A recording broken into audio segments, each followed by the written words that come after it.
Hello guys, அன்றைக்கி பார்த்தீங்கன்னா நம்ம டயட்டை பிரேக் பண்ணிட்டு வீட்டுக்கு போகிற வழியில் தான் இந்த இடத்த பார்த்தோம். சரி நடாதுன்னு கிட்ட போய் பார்த்தோம். இந்த கட்டைக்கு தான் மீன் இருக்கா. அப்போது இந்த கொடையை வச்சு தான் காய்ஸ் நம்ம அப்படியே ஒரு மீனாக பிடிச்சிட்டு இருந்தோம். பார்த்தீங்கன்னா நம்ம பச்சிட்டு இந்த குட்டி கொஞ்சம் பிச்சாச்சு.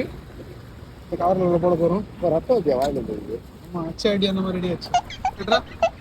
சேஃபாக வந்து ஒன்று பேக் பண்ணிட்டோம். நெக்ஸ்ட் டே வேறு என்ன மாற்றம் என்ன பார்க்கணும். பார்த்தீங்கன்னா நம்ம 2வது மீன் இந்த கொடை வச்சு பிடிச்சிட்டோம். உள்ளே இருக்கோம் அந்த குட்டி பையன்.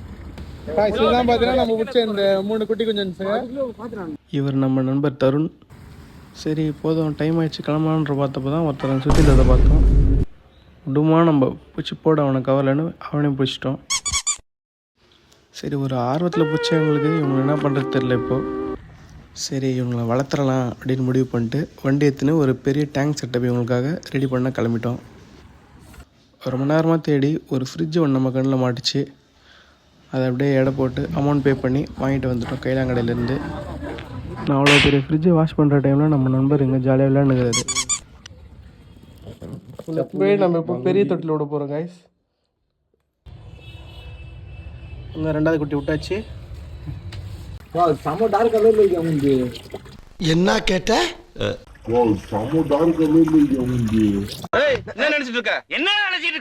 என்னடா நினைக்க சொல்றீங்க? ஓகே, டேங்க் செட்டப் முடிஞ்சுது. அடுத்ததான் நம்ம அக்வாரியம் ஷாப் போயிட்டு இவங்களுக்கு லைவ் ஃபீடிங் ஃபிஷ்ஷை வாங்கியாச்சு. அவ்வளோதான் கைஸ். போகிற வழியில் குளிருக்கு ஏதாவது ஒரு மனமான காஃபி ஒன்று போட்டு வீட்டுக்கு வந்துட்டோம்.